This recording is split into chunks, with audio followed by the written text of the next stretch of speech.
चौथी पास राजा ने देश के एयरपोर्ट खरीदे। पहले 6 एयरपोर्ट खरीदे, फिर उन्होंने बिजली कंपनियां खरीदी, फिर उन्होंने बिजली के दाम बढ़ा दिए पूरे देश के अंदर, फिर उन्होंने सी पोर्ट खरीदने चालू कर दिए, फिर उन्होंने कोयले खदानें ले ली, फिर इन्होंने पुलिस को भेज भेज के जो लोगों की कंपनियां थी, प्राइवेट लोगों की कंपनियां, या बंदूक रख रख के उनकी कंपनियां छीन ली राजा ने और उसके दोस्त ने। हाहाकार मच गया पूरे देश के अंदर। इतनी महंगाई हो गई, इतनी महंगाई हो गई पूरे देश में। पहले गैस 400 रुपए सिलेंडर होती थी, चौथी पास राजा के आने के बाद 1100 रुपए सिलेंडर हो गई। पहले पेट्रोल 71 रुपए होता था, 97 रुपए हो गया। पहले डीजल 57 रुपए होता था, 90 रुपए लीटर हो गया। जब पेट्रोल के दाम बढ़ गए, डीजल के दाम बढ़ गए, तो सारी चीजों के दाम बढ़ गए देश के अंदर। हाहाकार मच गया। सब चीजों पे इसने और इसके दोस्त ने कब्जा। दूध पहले 46 रुपए होता था, 66 रुपए लीटर हो गया। बच्चों को माएं दूध पिलाने लायक नहीं बची, घरों के अंदर छोटे छोटे बच्चों के दूध छीन लिए इसने राजा ने। सरसों का तेल 90 रुपए लीटर होता था, 214 रुपए हो। बताओ, धीरे धीरे पूरे देश में हाहाकार मच गया। लोग अब राजा के खिलाफ आवाज उठाने लगे, लोग उसके खिलाफ बोलने लगे, तो राजा ने कह दिया जो मेरे खिलाफ बोलेगा पकड़ के जेल में डालो। आज मैं सदन को एक कहानी सुनाना चाहता हूं। कहानी का शीर्षक है चौथी पास राजा।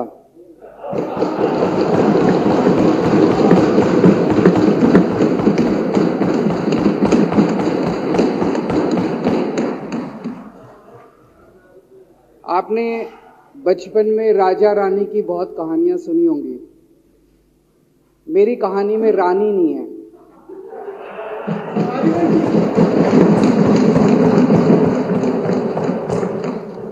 बस राजा है।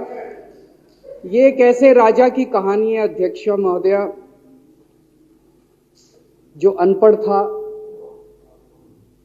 चौथी पास था, बेहद अहंकारी था, बहुत अहंकार था, बहुत ज्यादा, और पैसे की इतनी हवस थी, इतना भ्रष्टाचारी था, इतना भ्रष्टाचारी राजा था। ये एक महान देश की कहानी है। एक बहुत महान देश था, कई हजार साल पुराना देश। उस देश में एक गांव में एक बहुत गरीब परिवार में एक बच्चे का जन्म हुआ।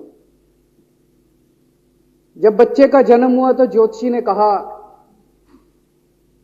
गांव में ज्योतिषी होते हैं, आते हैं, वो पत्री बनाते हैं।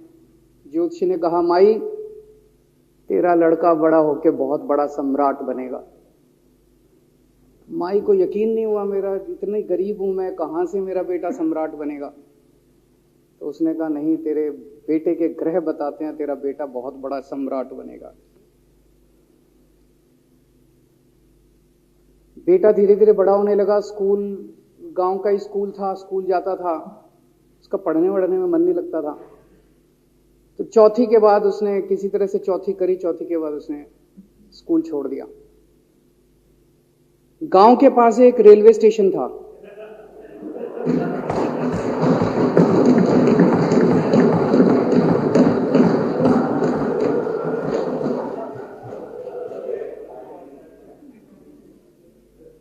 तो घर का खर्चा चलाने के लिए वो लड़का वहां स्टेशन पे चाय बेचता था। लड़के को भाषण देने का बड़ा शौक था। सारे गांव के लड़कों को इकट्ठा कर लेता, आसपास के गांव के भी इकट्ठा कर लेता, सामने वो खाट डाल लेता, उस पर चढ़ जाता और भाषण देता। धीरे धीरे आसपास के गांव के लड़के भी इकट्ठे हो गए। जिस भी चीज में भाषण देता, एक बार शुरू हो जाता तो बंद ही नहीं होता। अब ज्योतिषी ने कहा था, लड़का बड़ा हुआ, बड़ा होके एक दिन उस महान देश का वो राजा बन गया। पूरे देश में उसका नाम हो गया चौथी पास राजा। लोग उसको चौथी पास राजा कहते थे। अब उसे आता जाता कुछ था नहीं, पढ़ा लिखा था नहीं। अफसर आते, कुछ कुछ अंग्रेजी में चपर चपर करते, उसको समझ नहीं आता। अफसर जो मर्जी उससे साइन करा के ले जाते, जो मर्जी उससे साइन करा के ले जाते। अब वो कुछ पूछे अफसरों से तो उसे भी शर्म आती थी, कि मैं पूछूंगा तो उनको लगेगा अनपढ़ आदमी है, पता चल जाएगा। तो उसके भी दिल में ये रहता था यार मैं पूछूं ना पूछूं। पता नहीं किस किस चीज पे उसने चौथी पास राजा ने साइन कर दिए। फिर धीरे धीरे राजा को ये बुरा लगने लगा, यार ये मेरे को चौथी पास कहते हैं। तो उसने एक फर्जी डिग्री बनवा ली, कहीं से फर्जी डिग्री बना के ले आया एमए की। बोला मैं एमए हूं। तो लोगों को लगा यार ये तो ठीक नहीं है, ये तो फर्जी डिग्री हम बना के ले आया हमारा राजा। तो लोगों ने आरटीआई डाली। जो आरटीआई डालता उस पर 25,000 रुपये जुर्माना।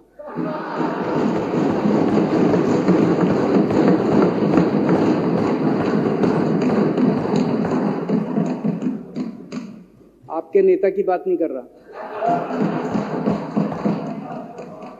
आप लोग भी हंस सकते हो।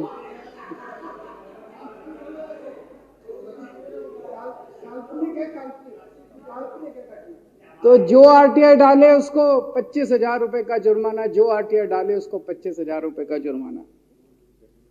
एक दिन कुछ लोग गए चौथी पास राजा के पास। बोले जी एक बड़ा धांसू आइडिया लेके आए हैं। बोले बताओ। बोले जी नोटबंदी कर दो, भ्रष्टाचार खत्म हो जाएगा देश से। तो उसने कुछ पूछा, उसे कुछ समझ नहीं आया राजा को क्या कह रहे हैं क्या नहीं, पर उसे लगा यार कुछ धांसू आइडिया होगा। उसने एक दिन रात को 8 बजे टीवी चैनलों पे जाके नोटबंदी कर दी। बोला सारे नोट बंद। पूरे देश में हाहाकार मच गया, तड़प गए लोग, धंधे बंद हो गए, दुकानें बंद हो गई, लोग बेरोजगार हो गए, बुरा हाल हो गया पूरे देश। लंबी लंबी लाइनें लग गई पूरे देश के अंदर। लोगों ने जाके उसको कहा जी नोटबंदी कर दो, आतंकवाद खत्म हो जाएगा। ना आतंकवाद खत्म हुआ, ना भ्रष्टाचार खत्म हुआ, देश बर्बाद हो गया। वो महान देश जिसका वो राजा बना था, वो देश 10 साल 15 साल 20 साल पीछे चला गया उस नोटबंदी से, उस चौथी पास राजा की वजह से। एक दिन कुछ लोग गए उस राजा के पास। बोले जी खेती खूब बड़ी हो जाएगी, ये किसानों के कानून पास कर दो। अब उसको कुछ अकल नहीं थी राजा को, अनपढ़ राजा था। उसने साइन कर दिए, 3 काले कानून पास हो गए किसानों के। पूरे देश के किसान सड़कों पे, जगह जगह मोर्चे, 750 किसानों की मौत हो गई 1 साल के अंदर। अंत में राजा को वो कानून वापस लेने पड़े। धीरे धीरे देश की समस्याएं बढ़ती गई, क्योंकि राजा ऐरे गहरे। इससे पहले एक और राजा आया था मोहम्मद बिन तुगलक, वो भी ऐसे ही करता था। कभी उसने देश की राजधानी बदल दी, कभी बोला मैं चमड़े के सिक्के बनाऊंगा। उसी तरह से ये था अनपढ़ राजा, कुछ भी कर देता था। अब राजा को एक दिन लगा यार मैं तो राजा बन गया, पता नहीं कितने दिन रहूंगा।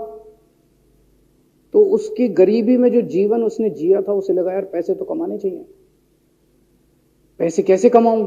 पैसे कमाऊंगा तो जनता में छवि खराब होगी। तो उसने अपने एक दोस्त को बुलाया और उस दोस्त को बोला कि ऐसा करते हैं कि मैं तो राजा हूं, सारे सरकारी ठेके तेरे को दिलाऊंगा, सारी कंपनियां तेरे को दिलाऊंगा, सरकारी पैसा तेरे को दिलाऊंगा। नाम तेरा,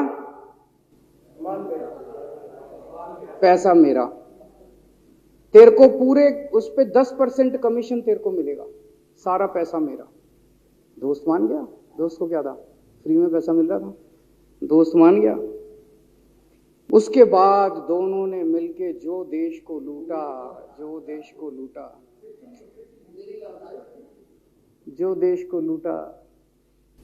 सबसे पहले वो दोस्त आया, बोला सर सबसे पहले बैंकों को लूटते हैं। तो वो बोला वो कैसे यार, बैंकों को लूटेंगे तो ये तो ठीक नहीं है। बोला नहीं ऐसे करते हैं, आप किसी बैंक के चेयरमैन को बुलाओ, उसको बोलो कि वो मेरे को लोन देगा। तो बोला लोन देगा तो वापस करना पड़ेगा। बोला वापस कौन करेगा, वापस थोड़ी करना है, आप राजा हो, वापस नहीं करना, लोन दिला दो बस। तो राजा ने एक बैंक के चेयरमैन को बुलाया बोला इसको लोन दे। तो वो चेयरमैन की सिट्टी पिट्टी गुम हो गई, यार मैं तो मर जाऊंगा, फंस जाऊंगा, वो भाग गया। तो फिर उन्होंने ढूंढ ढांड के एक ऐसा चेयरमैन चुना जो कि सरासर भ्रष्टाचारी, जिसके ऊपर 10 फाइलें खुली हुई, जिसके ऊपर 10 केस चल रहे, उसको बुलाया। बोला देख तेरे को चेयरमैन बना रहे हैं, अब तू 10,000 करोड़ रुपए दे दे इसको, नहीं तो तेरे को जेल भेजेंगे। जेल जाना है कि पैसे दे रहा है? उसने कहा माई बाप मैं जो कहोगे जहां कहोगे साइन कर दूंगा। उसने 10,000 करोड़ रुपए का लोन उसके दोस्त को दे दिया।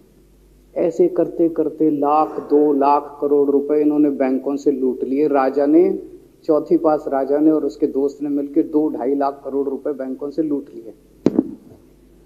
अब बैंकों से पैसा लूटने के बाद उन्होंने देश को खरीदना चालू किया। सबसे पहले उन्होंने देश के एयरपोर्ट खरीदे, पहले 6 एयरपोर्ट खरीदे, फिर उन्होंने बिजली कंपनियां खरीदी, फिर उन्होंने बिजली के दाम बढ़ा दिए पूरे देश के अंदर, फिर उन्होंने सी पोर्ट खरीदने चालू कर दिए, फिर उन्होंने कोयले खदानें ले ली, फिर इन्होंने पुलिस को भेज भेज के जो लोगों की कंपनियां थी, प्राइवेट लोगों की कंपनियां, या बंदूक रख रख के उनकी कंपनियां छीन ली राजा ने और उसके दोस्त ने। हाहाकार मच गया पूरे देश के अंदर। इतनी महंगाई हो गई, इतनी महंगाई हो गई पूरे देश में। पहले गैस 400 रुपए सिलेंडर होती थी,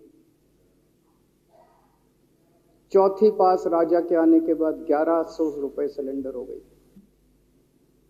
पहले पेट्रोल 71 रुपए होता था, 97 रुपए हो गया। पहले डीजल 57 रुपए होता था, 90 रुपए लीटर हो गया। जब पेट्रोल के दाम बढ़ गए, डीजल के दाम बढ़ गए, तो सारी चीजों के दाम बढ़ गए देश के अंदर। हाहाकार मच गया। सब चीजों पे इसने और इसके दोस्त ने कब्जा। दूध पहले 46 रुपए होता था, 66 रुपए लीटर हो गया। बच्चों को माएँ दूध पिलाने लायक नहीं बची, घरों के अंदर छोटे छोटे बच्चों के दूध छीन लिए इसने राजा ने। सरसों का तेल 90 रुपए लीटर होता था, 214 रुपए हो गया। बताओ, धीरे धीरे पूरे देश में हाहाकार मच गया। लोग अब राजा के खिलाफ आवाज उठाने लगे, लोग उसके खिलाफ बोलने लगे। तो राजा ने कह दिया जो मेरे खिलाफ बोलेगा पकड़ के जेल में डाल दो। एक के बाद एक राजा ने लोगों को पकड़ पकड़ के जेल में डालना शुरू कर दिया। किसी ने राजा का कार्टून बना लिया, उसको भी जेल में डाल दिया। किसी ने राजा का नाम गलत ले दिया, उसको भी जेल में डाल दिया। किसी टीवी चैनल वाले ने राजा के खिलाफ लिख दिया, उसको भी पकड़ के जेल में डाल दिया। किसी जज ने राजा के खिलाफ कोई ऑर्डर कर दिया, उसको भी पकड़ के जेल में डाल दिया। ना जजों को छोड़ा, ना पत्रकारों को छोड़ा, ना मीडिया को छोड़ा, ना व्यापारियों को छोड़ा, ना उद्योगपतियों को, किसी को नहीं छोड़ा। राजा ने पकड़ पकड़ के उसने चौथी पास राजा ने सबको जेल में डालना चालू कर दिया। एक महान देश कहां से कहां पहुंच गया। उसी देश के अंदर एक छोटा सा राज्य था, उस राज्य का एक मुख्यमंत्री था।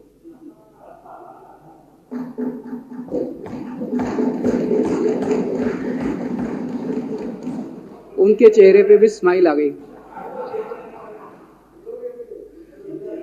उनके चेहरे पे भी उम्मीद की किरण छा गई। वो मुख्यमंत्री अपने लोगों का खूब ख्याल रखता था।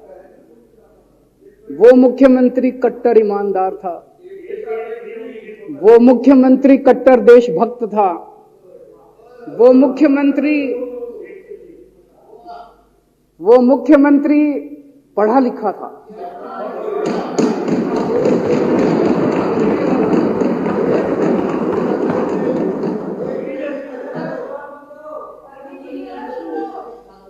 उस मुख्यमंत्री ने अपने लोगों को महंगाई से छुटकारा दिलाने के लिए बिजली मुफ्त कर दी। भाई साहब, उसके बाद तो चौथी पास राजा पागल हो गया। उसने बुला के जो हड़काया उस मुख्यमंत्री को कि तेरी हिम्मत कैसे हुई। उसे लगा राजा ने तो सारी बिजली कंपनियों पे कब्जा कर रखा था। उसे लगा अगर ये बिजली मुफ्त करने लग गया तो बाकी देश में तो मेरा बेड़ा गर्क, मेरी बिजली कंपनियां लुट जाएंगी, ऐसे कैसे चलेगा। उसने उसको कहा खबरदार, तूने बिजली मुफ्त की। मुख्यमंत्री नहीं माना। धीरे धीरे उस मुख्यमंत्री ने अपने गरीबों के स्कूल ठीक करने चालू कर दिए। तो राजा ने उसको बुला के और हड़काया। राजा बोला ये क्या कर रहा है तू, स्कूलों के में बच्चों को पढ़ाता है, तू स्कूल खोल रहा है, ये बंद कर, ये सब, ये नहीं चलेगा इस देश का।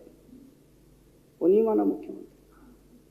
फिर उसने मुख्यमंत्री ने सबके इलाज मुफ्त कर दिया, सबके लिए शानदार मोहल्ला क्लिनिक खोल दिए, इलाज मुफ्त कर दिया। राजा तो बिल्कुल ही पागल हो गया। धीरे धीरे जनता को पता चला कि राजा कैसा है। एक दिन लोगों ने उस राजा को उखाड़ के फेंक दिया।